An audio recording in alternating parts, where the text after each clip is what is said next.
Sejam bem-vindos à aula 2 de Introdução à Psicanálise. E hoje vamos falar das etapas do desenvolvimento psicoafetivo. As etapas do desenvolvimento psicoafetivo foram estudadas e desenvolvidas por vários autores, mas apresento a vocês essas etapas baseadas no trabalho do Dr. José Henrique Volpi e da doutora Sandra Volpi. As etapas do desenvolvimento psicoafetivo representam momentos de passagem por funções fisiológicas, psicológicas e energéticas que induzem a criança a incorporar experiências vividas, e essa incorporação ou assimilação determina a entrada e a saída de cada uma das etapas. Em cada etapa ocorrem situações com valores psicológicos, emocionais, afetivos, biofisiológicos, energéticos e mentais que são registrados nas células do corpo.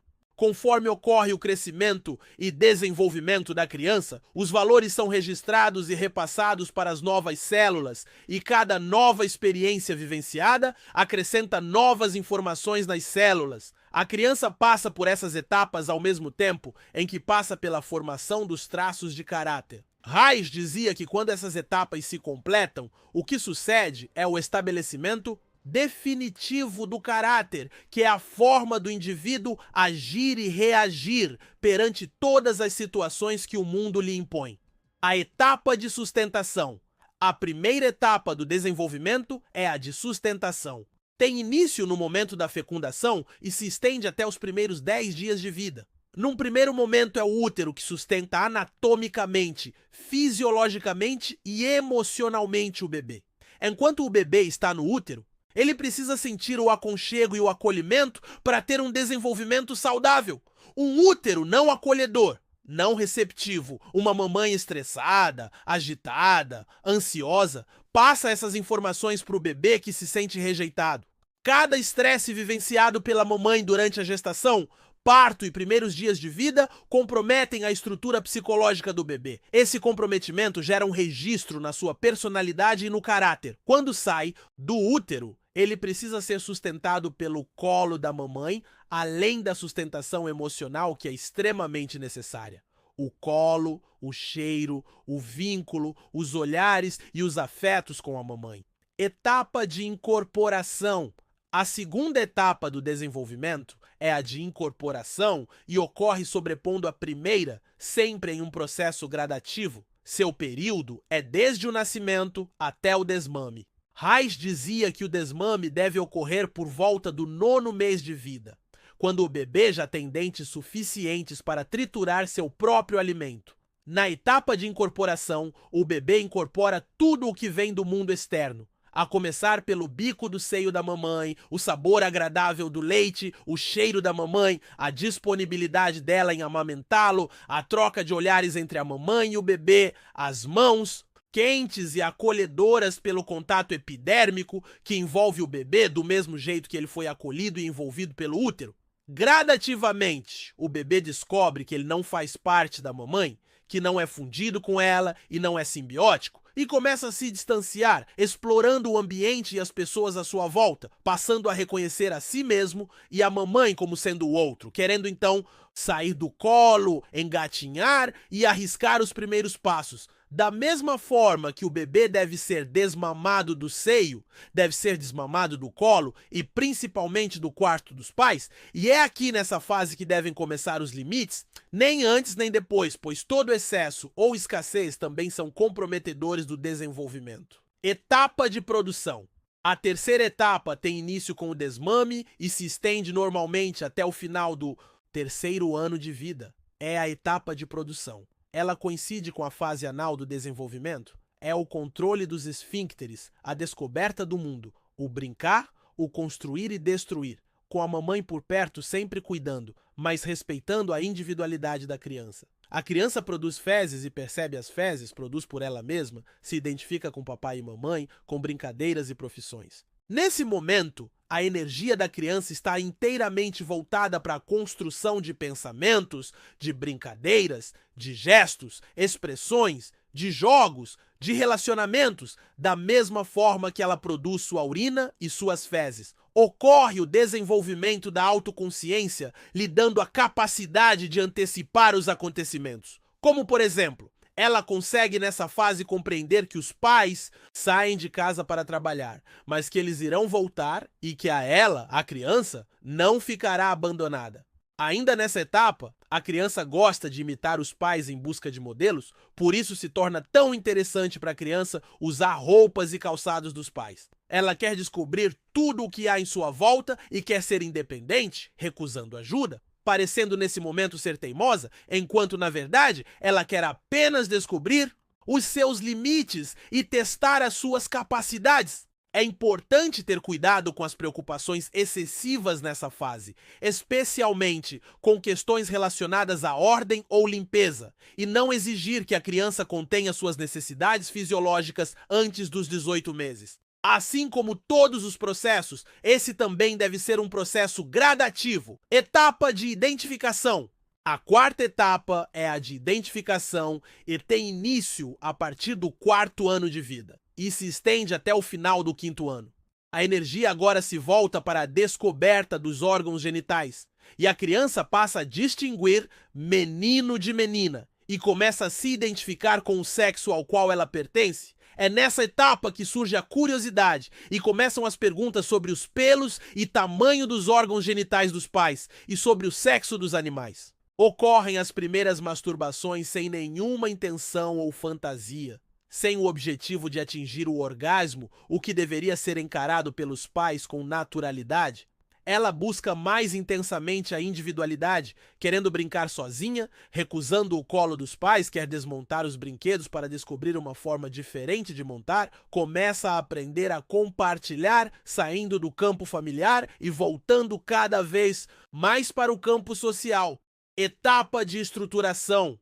Por último, temos a 5ª etapa, que é a de estruturação. Tem início por volta dos 5 aninhos de idade e se estende até a adolescência. Nessa etapa, a criança se identifica com o genitor do mesmo sexo e a masturbação fica mais evidente. Aos poucos, a criança vai encontrando sua própria identidade. A personalidade, que é o mundo interno, começa a aparecer por meio do caráter, que é a expressão da personalidade. Ela olha para as pessoas, para os animais, para o cosmos, para o meio ambiente, para a natureza, ela olha para tudo como um todo e quer ajudar e ela se importa com o todo. Agora, vamos falar sobre as 3 fases fundamentais do desenvolvimento psicossexual infantil, com base na psicanálise de Freud. Freud apresentou 5 fases, mas nós vamos focar em 3 que são fundamentais para compreender a formação do indivíduo. É importante que você compreenda que Freud usava muito o termo energia sexual.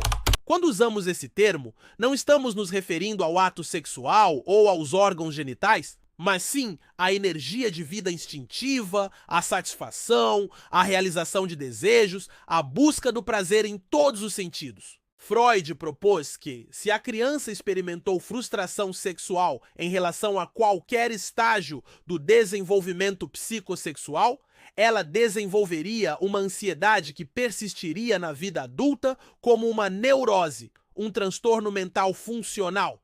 Durante as fases de desenvolvimento da primeira infância, o comportamento da criança é orientado para certas partes do seu corpo.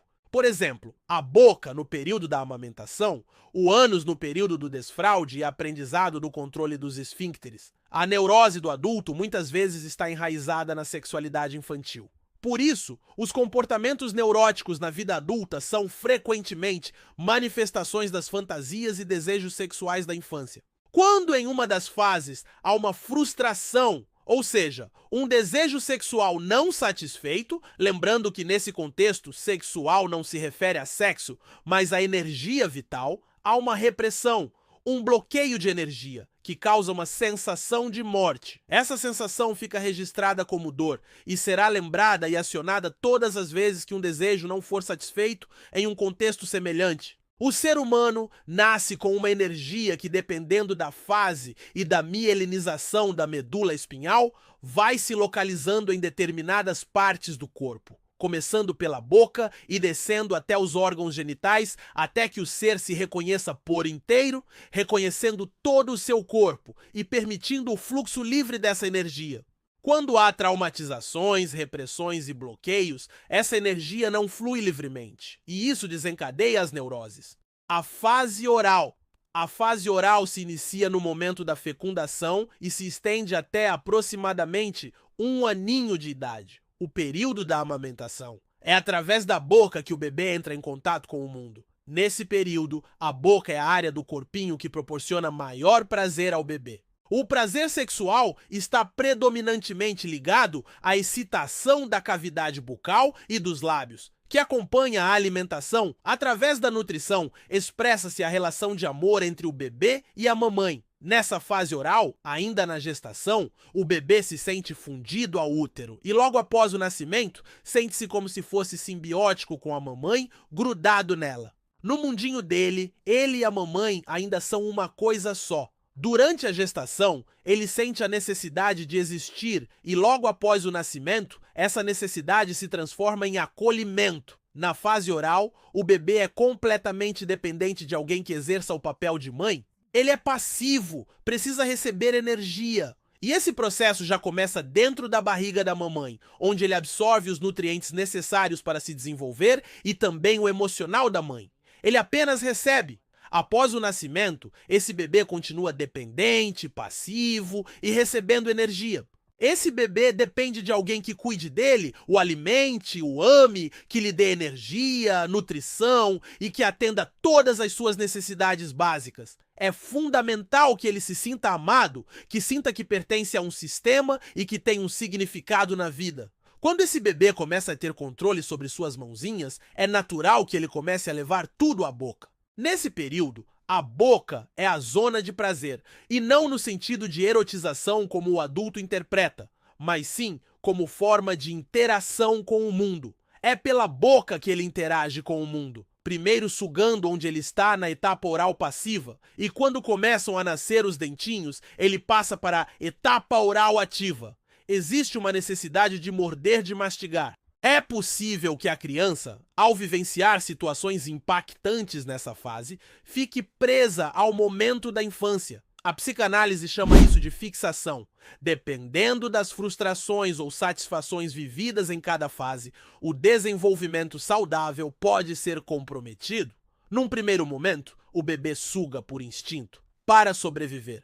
Quando a fome passa, ele começa a sugar por prazer. Isso se repete na vida adulta, não apenas na alimentação, mas também na troca de beijos, carícias, sexo oral, tudo o que utiliza a boca e proporciona, além do prazer erótico, a sensação de nutrição. Inconscientemente, você volta àquele estado de prazer de ser alimentado. Várias dinâmicas da vida adulta indicam que a pessoa ficou presa na fase oral, fixada nela. Vou te dar alguns exemplos para que você comece a identificar essas dinâmicas no comportamento das pessoas ao seu redor. E até mesmo no seu próprio comportamento. Ingerir bebidas alcoólicas em excesso, otimismo em excesso, passividade, falar demais, descarga verbal, comer em excesso, agredir verbalmente, xingar, debochar, ser sarcástico, ser passivamente protegido, ter dificuldade de falar. Dependência emocional, financeira, química ou de qualquer outra situação. Qualquer tipo de dependência excessiva indica que o indivíduo ficou fixado na fase oral. A fase anal. Vamos dar um passo além e falar agora sobre a fase anal? Normalmente ela ocorre entre 1 a 3 aninhos de idade e nessa fase a criança aprende a ter o controle dos esfíncteres. Nessa fase, a criança chama a atenção da mamãe pelas fezes. O prazer está, num primeiro momento, em reter ou excretar as fezes. Num segundo momento, o prazer dela está em manipular o adulto responsável. Se ela retém ou excreta o adulto, seja a mamãe ou o papai ou quem exerce esse papel, ou fica feliz ou fica preocupado e a criança vai aprendendo a dominar esse adulto. É aqui que a criança começa a ter individualidade. Ela sai do estado simbiótico que vivia com a mamãe e começa a dar os primeiros passos, percebendo que ela mesma pode estabelecer distância ou proximidade do que ou de quem ela quer. Ela começa a perceber que o pai existe. Entenda sempre pai e mãe como alguém que exerce esse papel. Na fase anal, é natural que a criança tenha movimentos espontâneos, mas esses movimentos podem ser autorizados ou direcionados pela mãe. Movimentos espontâneos. Quando são autorizados, a criança se desenvolve de maneira saudável. Quando os movimentos espontâneos são controlados ou direcionados pela mãe, a criança pode se sentir manipulada. Na fase anal, entra a dinâmica de aprovação e desqualificação desses movimentos espontâneos. É nesse período que a criança aprende a dar significado aos seus movimentos, começa a identificar o que agrada e o que desagrada e passa a ter controle sobre o que sai de dentro dela. Controle de urina, fezes, pensamentos, palavras, emoções, atitudes, movimentos e expressões. A criança agora percebe que existe ela e a mãe. Ela é criança e a mãe é adulta. E como esse primeiro modelo de adulto lida com essa criança? Esse adulto a segura ou a estimula para a vida. Perceba que as dinâmicas que você vive hoje estão relacionadas ao primeiro modelo de adulto que você teve na vida, a pessoa que exerceu o papel de mamãe. É nessa fase também que surge a relação de afeto com a sua produção. A criança se orgulha do seu próprio cocô. Anteriormente, na fase oral, a área de prazer era a boca. Agora, além da boca, a criança sente prazer no ânus em conseguir controlar o que ela produz. É prazeroso ter controle sobre expulsar ou reter as fezes. O cocô é a coisa mais valiosa que a criança consegue produzir. Agora, imagina quando os responsáveis por essa criança dizem que o que ela produz é sujo, fedido, nojento. O desfraude. Quando essa educação para usar o penico ou vaso sanitário é prematura, a criança pode se tornar hostil e negativa na vida adulta. Quando tardia, ela pode se tornar teimosa, desorganizada e irresponsável. Quando ocorre na hora certa, surge um sentimento saudável de poder e uma atitude adequada em relação à limpeza e à sujeira. O momento ideal é quando a criança é capaz de subir escadas sem apoio, se sentar sozinha e dar um pulinho levantando os dois pezinhos de uma só vez. Quando a criança é obrigada a sentar para defecar, ela se sente psiquicamente insegura. Isso gera sofrimentos e sensações desagradáveis, o que pode torná-la, na adultidade, hostil e negativa. Produzir não será agradável. A vida é uma merda. O trabalho é uma merda. Tudo o que eu faço é uma merda. Quando passa da idade certa, pode desenvolver teimosia, irresponsabilidade e desorganização. No momento certo, terá atitudes saudáveis diante do amar e do produzir, e também na higiene e organização. Quanto mais controle dos esfíncteres, mais atenção e elogios dos pais. É uma fase de interiorização de normas sociais. A fixação nessa fase pode ocasionar neurose obsessiva compulsiva, TOC, dominação ou separação, necessidade de controle, robotização, incapacidade de criar desmazelo, excesso de ordem, tendências masoquistas, ambivalência de sentimentos antagônicos, como amor e ódio, tentativa de controlar os pais agradando ou aborrecendo, avareza ou obstinação. Quando os pais brigam demais nessa fase do treinamento da evacuação, é comum que os filhos desenvolvam sérios problemas intestinais. Lembra que na fase oral, o bebê só recebe energia? Na fase anal, ele transforma essa energia em movimento e em tudo o que sai de dentro dele. A fase genital. No começo dessa aula, eu comentei que falaríamos sobre 3 fases com base na psicanálise. Se você buscar essas fases na teoria de Freud, verá que existem outras, porém o conhecimento que trago aqui é embasado na psicanálise e adaptado ao nosso contexto de ser uma introdução, ok? Agora vamos falar sobre a fase genital, que ocorre entre os 3 e 5 aninhos de idade e se caracteriza pela percepção da presença ou ausência nas meninas do pênis. Nessa fase, o prazer e o desprazer estão centrados na região genital. A criança começa a brigar pela intimidade que os pais compartilham entre si. Assim, os pais se tornam uma ameaça parcial à satisfação de suas necessidades. Ela quer e teme os pais ao mesmo tempo. As dificuldades dessa fase estão ligadas ao direcionamento da energia sexual ao genitor do sexo oposto e aos problemas que podem surgir a partir disso. A resolução desse conflito está relacionada ao complexo de Édipo e também à identificação com o genitor do mesmo sexo. Agora, a criança já entende que ela e a mãe são 2 indivíduos separados e começa a perceber o pai como alguém diferente. Na relação simbiótica com a mãe, ela se sentia igual. Na fase anal, ela descobriu sua individualidade. Agora, na fase genital, ela descobre sua identidade. Se a mamãe pode amar alguém que é diferente dela mesma, o papai, e o papai é diferente da criança, então está tudo bem ela também ser diferente do papai e da mamãe. Agora ela tem um modelo materno e um modelo paterno e pode desenvolver sua própria identidade e ser amada pelos dois. Porque o diferente também é digno de amor.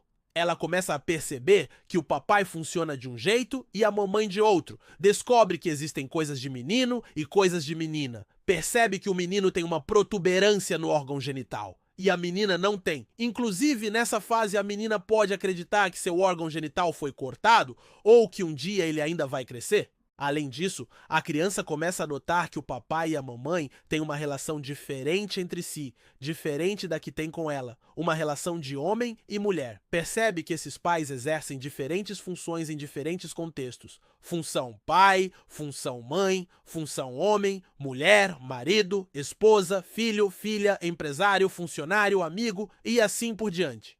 Claro que esse é um modelo de família saudável, mas nem sempre é assim, e por isso começam a surgir disfunções que podem gerar momentos de estresse, traumatizações e registros emocionais. É nessa fase quando o menino se apaixona pela mamãe e a menina se apaixona pelo papai. E por vezes, os pais colocam a criança no meio das dinâmicas doentias do casal, o que pode até ser interpretado como abuso. Quando falo de abuso, não me refiro apenas ao abuso sexual, mas a qualquer situação que coloque em risco a integridade da criança. Nessa fase acontece a descoberta da sexualidade. A criança agora sente prazer nos órgãos genitais. Esse prazer é infantil e diferente do que os adultos sentem. Ela se toca por curiosidade, sem desejo sexual.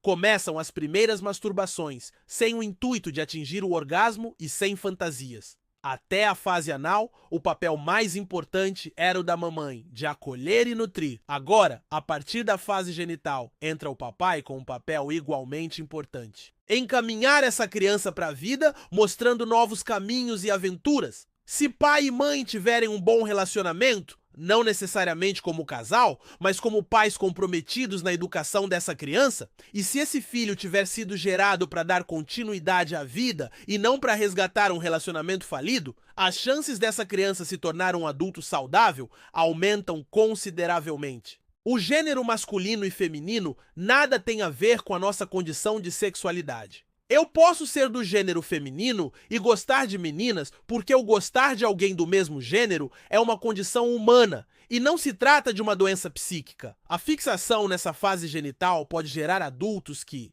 se sentem incapazes, assumem uma postura de coitadinho, desenvolvem frustração sexual e se sentem incapazes em várias áreas da vida. Encerramos aqui essa segunda aula. Se você gostou, deixe a sua opinião nos comentários e a curtida e se inscreva no canal. Até o próximo vídeo!